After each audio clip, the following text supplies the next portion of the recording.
Our next guest is the president of the American Federation of Teachers. Please welcome Randi Weingarten to the Sound by Southwest EDU Studio. Hello. Hello, how are you? I mean, you're a big name here. So let's start by talking about some recent news. You gave a speech outside the Supreme Court last week criticizing their overturn of the Biden student debt relief forgiveness efforts. Well, they haven't overturned it yet. What should the administration do if they do overturn it? Well, we have to figure out how to get these young adults that relief. First, let me just say thank you for having me. I'm really glad to be here. I'm grateful to have the time to be at South by Southwest. And we just had an amazing forum talking about all the issues that are confronting teachers and parents. So it's really great to be here. So in terms of the Supreme Court, yes, what Biden tried to do here was really noble and really righteous and frankly a moral issue. And just like all the things that happened during the Trump administration once COVID happened, to try to reach out and give a helping hand to small businesses, big businesses, extend unemployment, extend some of the sick leave rights and things like that.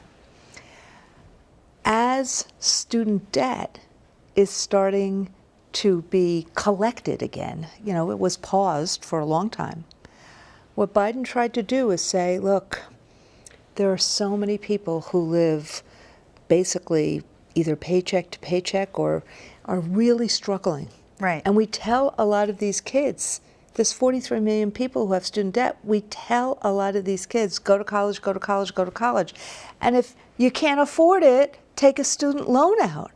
And a lot of these kids, particularly disproportionately black and brown families, who the kid is the first person who's ever gone to college, they've taken a lot of student debt out.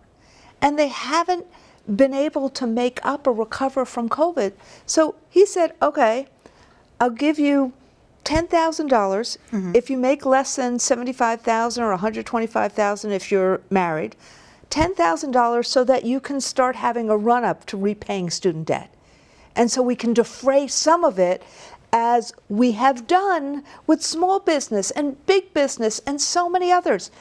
And these Republican attorney generals, they didn't sue when small business got theirs. They didn't sue when business got theirs. But why would they sue now to stop student debt relief, which is pretty narrow in concept and a narrow, tailored way to help our future?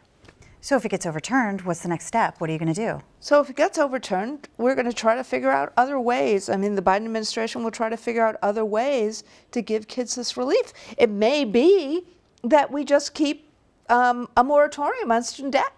Maybe that's the way to do it. Now, that doesn't seem to help the student debt servicers, but there has to be ways to give our future the relief they need to help them. And, these are the kids we teach. These are the kids we teach in higher ed. These are the kids we teach in K-12. And frankly, I am sick and tired of hearing stories from people who are already on Social Security that their loan services were so terrible, they're still paying their student debt. It's still being garnished from them. So we're not talking about rich kids. We're not talking about kids whose parents can afford this. Right. We're talking about people who really are still struggling. Let's help level the playing field to help everyone have, in the aftermath of COVID, opportunity to fulfill their dreams. I mean, you are clearly very passionate. I really appreciate that. I just, for the life of me, I really don't get the argument. And I paid my student loans. I remember that last ticket and taking it out of the book and paying it. My student loans, even for law school, were a heck of a lot less than what people pay now. College is unaffordable now. So we can't keep telling kids, go to college, go to college, go to college, and not help them. That's what this is about. So what's your response to critics who say that all relief programs should be the domain of Congress, like COVID relief, and not that of the Biden administration, and they're overstepping their bounds here? It was the realm of Congress. It was part of the HEROES Act that was passed by Congress, which is a higher education act that Cardona, the Secretary of Education, is implementing, which says in part that if there are emergencies, and COVID was a pretty big emergency, that they could make regulations to defray student debt. So it is part of what Congress is doing. And so the issue is, you can't basically have it both ways. When you got your president that you love, he can do whatever he wants, but the next president can't implement and institute the normal and natural, the rules that basically, or the issues, or do something that basically are within the four corners of the laws. And frankly, those attorney generals, and this wasn't, so, you know, I don't practice law very much anymore, but I listened to the Supreme Court case that the Solicitor General made, and this is what's so ironic. The people who really have standing here are kids who are either helped or hurt, and the loan servicers. Mm-hmm. And so there's one loan servicer, Mohila, who had standing here, and they decided not to sue. So who's the people who are suing? States that have no standing. There's no relationship between these state attorney generals and this case. And so, you know, even the conservative judges said, why are you suing here? But it's just mean. It's mean. It's mean. It says that these kids, other people's kids, shouldn't have the right. And that's why I'm so passionate about this. It's just, we need to give kids.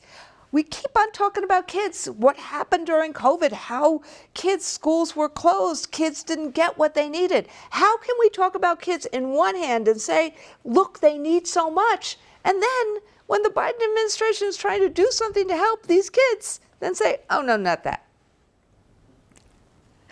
So your panel here at South by Southwest EDU, no problem. I love your passion. You got energy.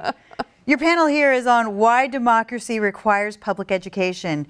Can you give us your top takeaways for people who can't make it to the panel?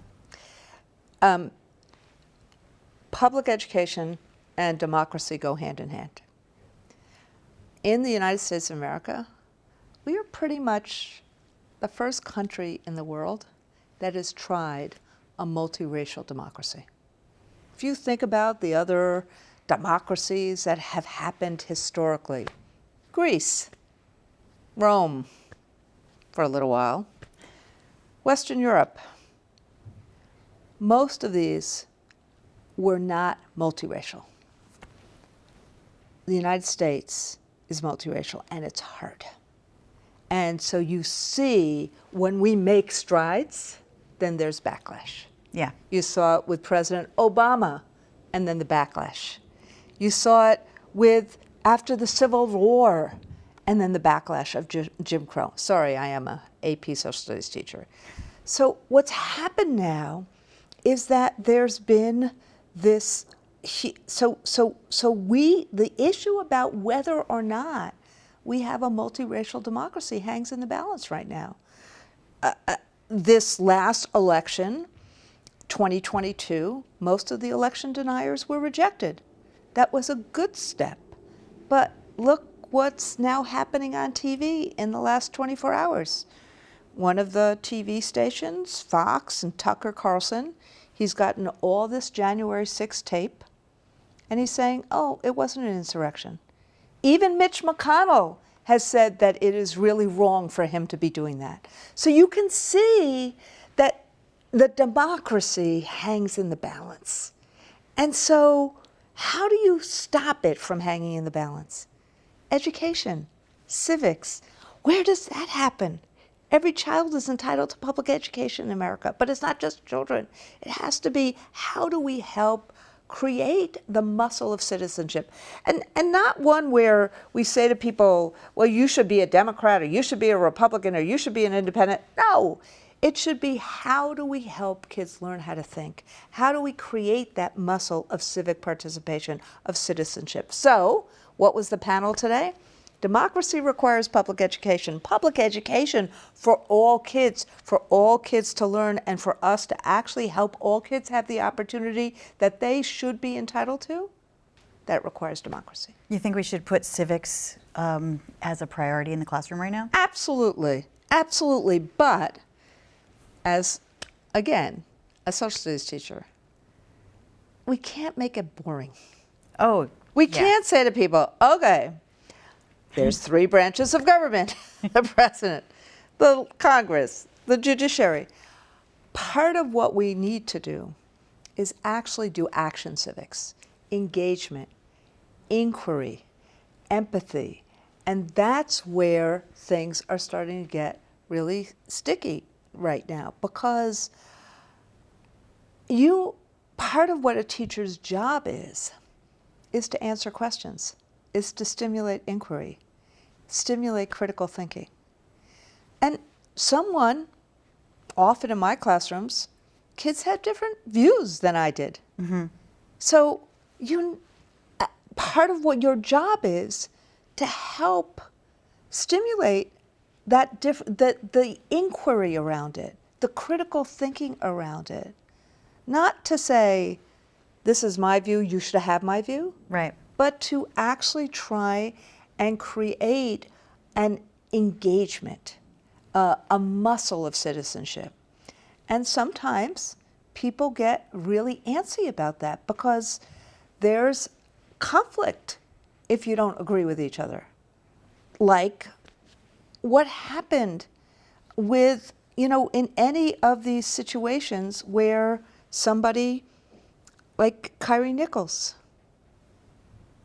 I mean, if you looked at those videos, the police did something really bad. Really bad. So how does a teacher teach about that? How do you have that conversation? How do you have that conversation? Yeah. And you have to. So if you're a teacher, you have to have that conversation. That's not a defund the police conversation. That's a conversation about, what do we do in a situation like that? Is there a right or wrong in a situation like that? There's a right and a wrong. A kid got murdered. Yeah. And got murdered by people who were supposed to protect him. So this is where it gets sticky, because teachers have to have the right to teach, the freedom to teach, and kids have to have the freedom to learn, and we have to trust our teachers to be able to navigate through all that. So are you bearish or bullish about the future of democracy in the U.S. altogether? I am concerned about the future of democracy, but I am doing my utmost, as are my members, as are so many people in the community, to actually make sure we have a democracy. And should teachers use information from both right-leaning and left-leaning news sources to draw the line between legitimate sources of information and overly partisan ones? So I think that teachers need to use all sorts of different information. And I don't care if they're right-leaning or left-leaning. I think they have to be accurate. And what do we do in terms of disinformation and misinformation? So, for example, we actually have used this tool called NewsGuard. Mm-hmm. Now, NewsGuard was created by someone who was very, very right and someone who says that he's very, very liberal. The guy who says he's very liberal used to fight with me all the time. They started this entity called NewsGuard, and it does, across 20 different standards, I think, assess different news organizations about whether they're being accurate, whether they're being truthful, fact check. I think we should use an entity like that. And frankly, if it's right-leaning, if I was still a teacher in a classroom, I'd want to give my students things from right-leaning and left-leaning opinion sources so that it helps them. Information is power. And if you limit one kind of information, how do you learn about genocide if you don't teach things that are tough?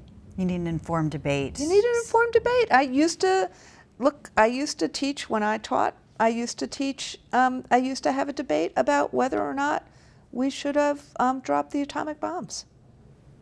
I mean, I have a particular view about that, but I think you have to help in debate, in social studies.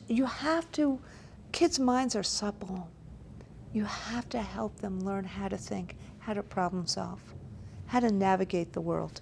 Critical thinking, as well as realizing that the fight isn't personal. Correct. Yeah. I mean, unfortunately, some people do make the fight personal.